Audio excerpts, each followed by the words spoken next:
Alors Nicolas Feutz, ravi d'être au livre de poche pour vous présenter Aurora Borealis et le dernier, Le miroir des âmes.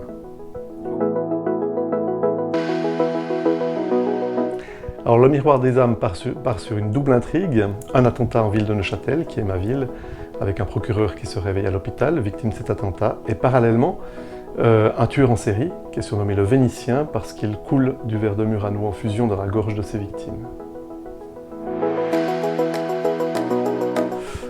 Plutôt suisse pour la vie de tous les jours et France pour les vacances. Les deux, procureur pour le travail et écrivain pour le hobby, mais à se demander si ça ne va pas s'inverser à l'avenir.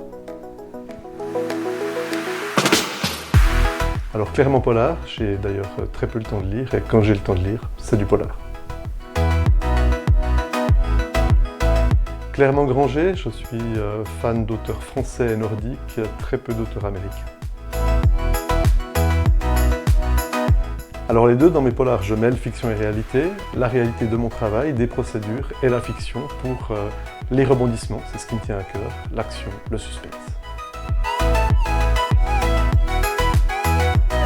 Alors les deux, mais dans le miroir des âmes, c'est plutôt crime en ville, puisque ça se passe au sein de ma ville, Neuchâtel, et ça commence par un attentat qui fait exploser la place des Halles. Alors ce sera plutôt un tueur en série.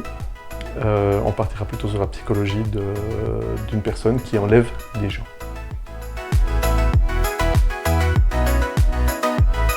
Alors le dernier sorti chez Slatkin et compagnie en grand format, c'est L'ombre du renard, qui parle notamment de la légende du trésor de Rommel.